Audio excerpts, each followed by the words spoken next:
We have 10 products in the integrity line. Need to emphasize that start milling. There's no antibiotics or medications used in our facility. A little bit about Bray history. Raised in Virginia, my grandfather on my mother's side had 99 mules, had a livery stable, helped build part of a highway around Charlottesville, Virginia. But this is this pair of his carriage horses. Had a beautiful carriage my mother tells me about. My grandfather Bray was a professor of medicine at the University of Virginia. He actually started the first pathology lab at UVA. Through that genetics and education, I always seek out others that have things that have been written, what they think, what they suggested, and it allows me to culminate that information to come up with some recommendations in what I do as an equine nutritionist. Add a little humor to this. I used to stand around at an auction in my younger years, and old timers would tell me stories, and one of the stories would say if you want to deworm your horse, you had two options. One is you could take your chaw of tobacco, put it in his mouth, hold his mouth closed until he swallows it, and that dewormed him. And this one all really got to me was insert an onion into the horse's rectum. He didn't tell me whether it was supposed to be a Vidalia onion or what, but it provided a bit of humor in my rearing with horses.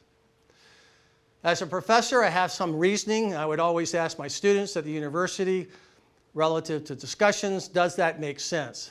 But as a scientist and studying science, you have to go deeper than does it make sense. Does it make biological sense? Which helps emphasize the importance of biological systems and understanding biological systems all the way at the cellular level to determine whether some recommendation or suggestion works. So this presentation is about digestive health, and one of the most fundamentals in nutrition we're going to talk about. And it's one we skip over all day. We do it every day, but we skip over it. But I want to emphasize the importance of how we focus on digestive health, and one of the easiest ways to do so. First, let's have some basic information. Recognize the horse is a continuous eater. He's a continuous eater, and we call them non-ruminant herbivores. Other examples of non-ruminant herbivores are the rabbit, the rhino, the elephant, a tapir, and of course all the other equids that are in the zoo as well that are equids. This long gut that they have has two compartments. Those two compartments are the stomach and the cecum. Realize that stomach, because they're a continuous eater, empties within an hour. So if they stop eating, whatever they had just prior will be gone within an hour. But more importantly, the importance of fiber, the importance of forage that the horse grazes, and a horse will graze 18 to 16 hours a day. That 15 pounds of hay that you feed per day for a 1,000-pound horse, 1.5% of their body weight, to look at the grass equivalent is probably over 75 pounds of actual grass that they would consume to get that same amount of forage relative to the hay at 15 pounds. And that's the difference of water and pasture grass versus baled hay. The primary fuel for microbial digestion comes from forages. That's their primary fuel source, and we got to keep that in mind. Obviously, there's a purpose in feeding horses. Everyone knows the primary purpose is to provide nutrients and energy, but there's something far greater than just giving them their nutrients and energy, and that is part of the feeding fundamentals we're going to focus on in this presentation. We feed for gut health, and when we feed for gut health, we're making reference to feeding for a healthy microbiome. How do we keep the bacteria that live in the hindgut happy with that horse? That keeping them healthy means is the gut pH, acid-base environment, being consistent. Is the gut moving with consistency as they continue to graze and eat their forage? Keep in mind the gut is a muscle. It's a smooth muscle.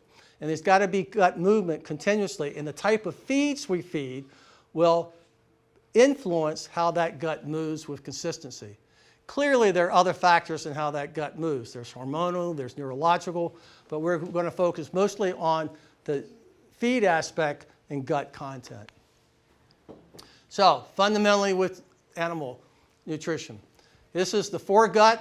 This is the demarcation, the foregut, the esophagus, the stomach, the small intestine, and anything below that provides the cecum, the large and the small colon, including the rectum. We make reference to that as the hindgut. We feed by gut design. All animals should be, well, almost all, should be fed by gut design. And that dictates the amounts of foods and the type of foods that we'll feed an animal. There is one exception with feeding by gut design. I'll give you about 5 seconds to think of what that one exception might be. The only animal that I'm aware of that we do not feed by gut design is the giant panda. The giant panda has a gut like a carnivore, but eats food that even a cow would not eat. This is during my sabbatical at the San Diego Zoo many moons ago with the giant panda. A horse eats anywhere between 2–2.5% of their body weight to maintain their desired weight of forage.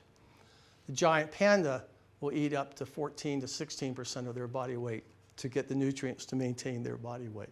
And that's looking at the bamboo stalk. They got these huge jaws to help break these stalks down. So kind of an oddity relative to how we feed by gut design. So you have to have the big picture on this gut and what is being utilized and where. Keep in mind this is the foregut, the stomach and small intestine being the major areas for enzymatic processing. What is processed, digested, and assimilated, absorbed in the horse's foregut? Sugars, starch, protein, fat, most minerals, some vitamins, and what's also important is there is some microbial digestion. What is missed by is that the very end of this small intestine is called the ileum. We'll make reference to the latter part, the distal ileum. There is a plethora of microorganisms that reside there that are working on the foods that have not been digested previously in the small intestine and the stomach. On the lower end of the bar, we have the cecum and the large colon and small colon. That's where the fiber and all the leftovers from the foregut will be digested. And they're digested only by microbes, by bacteria. And there's also some minerals that are assimilated there. Some of those are those three are the primary electrolytes. That makes sense because they follow water, whereas water primarily absorbed is in the lower gut. And then two of the vitamins, some of the K and Bs, are also manufactured there.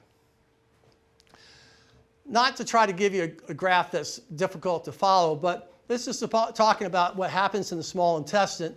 We're looking at what component of the diet, what percentage is digested there, and what does it. In the upper foregut, fat, protein, sugars and starch, vitamins and minerals are all enzymatically digested, enzymes that are produced by the body, by different organs with the body. But take a look. Fat's very digestible. The vitamins and minerals are very digestible. But protein, 60–70%, sugars and starch, somewhere in the same neighborhood. Fiber in the small intestine does occur in the bacteria in that distal ileum, and it's less than 20%. Fiber is not a nutrient. There is no standard requirement for fiber,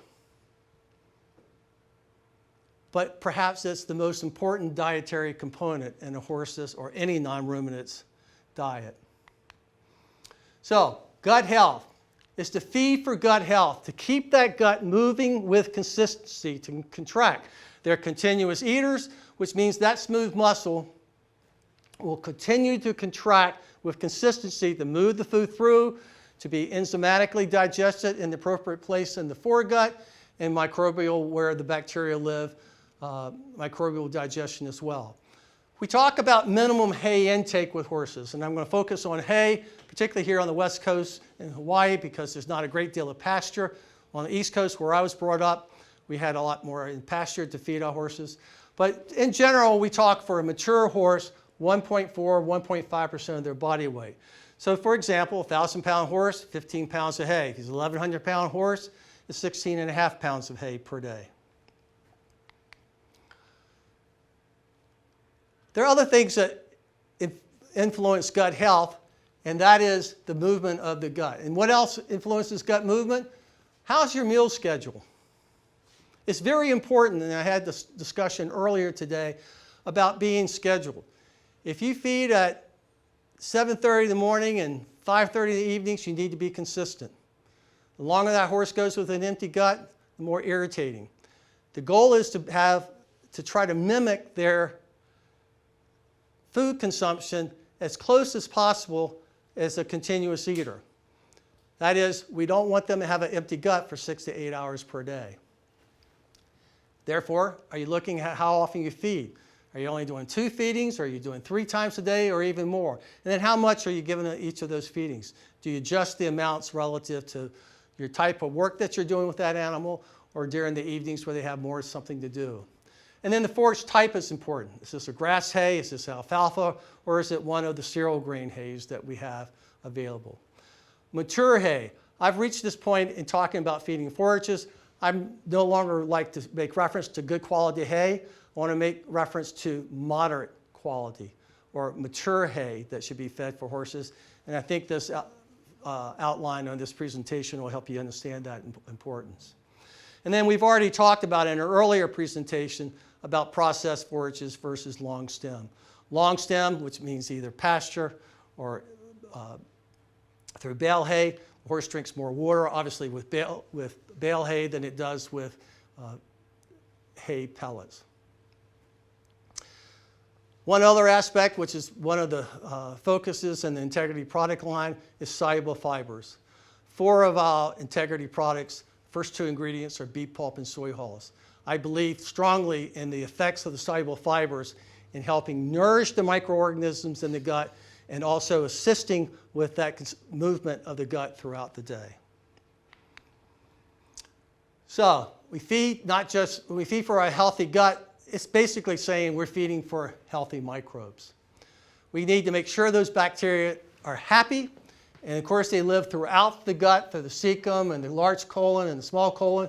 But again, I'm going to emphasize that just before the end of that small intestine, we call it distal ileum, before it enters that large hindgut area, that there is also significant amount of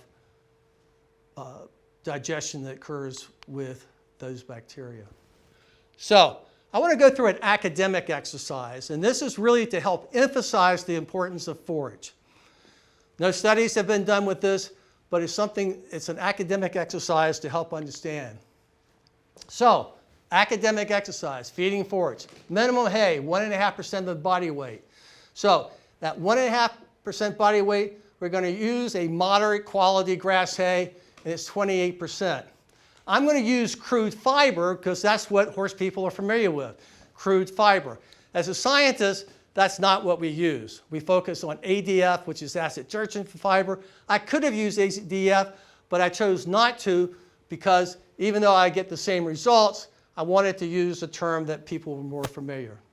And this academic exercise is going to show you that based on what a horse consumes, I can estimate that for every pound of the horse, he needs 1.9 grams of crude fiber per day. So how did you get there?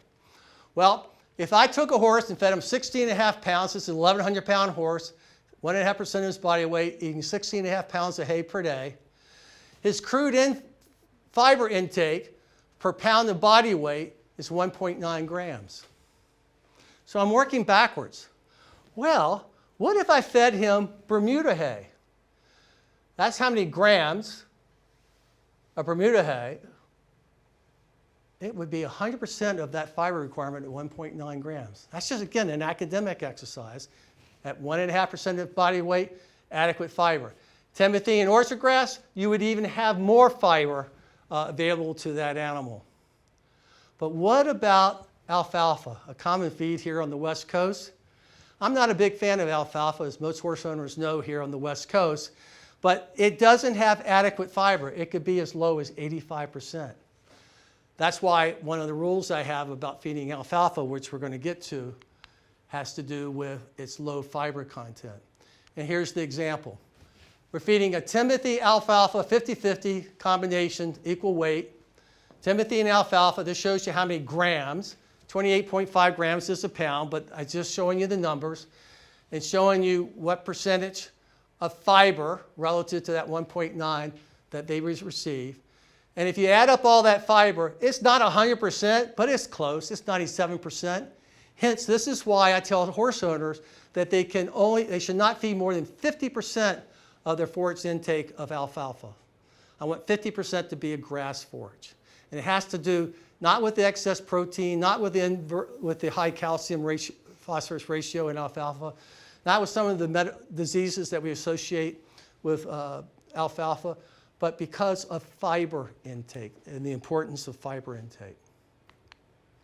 So there are rules, or they're the Bray rules, of feeding forages. And I call them the 50% rules for lack of a better expression. Alfalfa hay, bale versus processed also, no more than 50%. Processed hay, no more than 50%. We talked about that earlier. And then what about cereal grain hays? No more than 50%. And that's not because of the long stem or adequate fiber. That's because of too much of additional sugar and starch from the seed heads in that grain that we are not measuring when we feed the animal. Again, a busy slide, but again, we're still looking at that fiber at 1.5% of their body weight.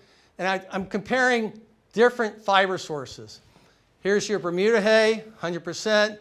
Soy hulls and beet pulp, two of the soluble fibers that are high in all the integrity product line, 16% and 18% respectively for soybean hulls and beet pulp. That's why I use those, because of the type of fiber they are, because of the amount of fiber they have. When I was growing up, they said, well, let's feed wheat bran because it'll add fiber. 1 cup adds less than 6 grams or 0.3% of the horse's total requirement. And if you think about psyllium adding fiber to the diet, that's even worse. And that's 4 ounces of psyllium, not 2 ounces that many people use. And if you go to Dr. Bray's Corner, I have a fact sheet on feeding psyllium. Again, that is not an area that I'm an advocate of feeding to horses.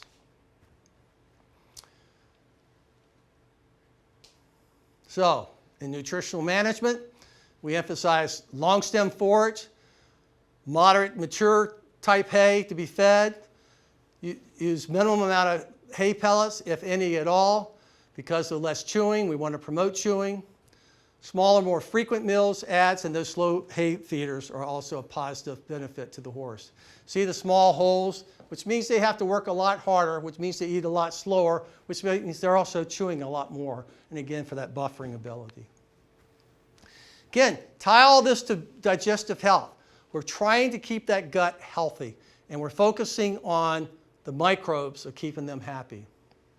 So, chewing, long stem forage, pasture or hay. We talked about requiring chewing. I'm emphasizing this for a purpose. More saliva, buffering of the stomach acids occurs. Here's the difference in pH of gastric within 24 hours of eating hay, and without feed, it's about half of the pH. This is where we get into the empty gut syndrome. So the horse being able to eat forage on a regular basis on a regular timing throughout the day is critical. So digestive health. High fiber diets with a balanced formula like the integrity line, soluble and insoluble fibers. Soluble fibers are like beet pulp and soy hulls. Insoluble fibers are what we get from the forage or the hay itself. Drinking a lot of water to keep them hydrated. Obviously, sugar and starch is important, but we can minimize that based on what we ask the horse to do. Perhaps also important for health is a consistency in a feeding schedule. Consistency in how you work them. Reducing stress, increasing socialization, and identify any bad habits. Not what the horse has, the bad habits that you may have in your feeding routine. So what's the issue today? Well, one is the cost of feeds. Also, I think there's an inexperience. People don't have the large animal experience and understand how to feed those horses. So today, some of the issues are stall confinement because there's more boarders out there. Horses are not able to socialize because they're stable for long periods of time. They have less routine work. People say I work them 4 days a week, but the reality is they don't, and the length of time will vary. The pleasure horse industry is more guilty than that, than those who are training the horses that are in the more high-end performance. Stress is important, whether they're stalled, whether they're trailered, during training, showing, that's all stress for the horse. I'm not an advocate of feeding twice a day. I understand that can occur at times, but the use of things such as a slow feeder and using mature hays can help lengthen that period of time in which the horse will consume his diet. They don't put enough emphasis on the type and the amount of forages that are being fed. That's part of the issues. And they feed all kinds of concoctions. Things that I can't comprehend how they even decided to feed.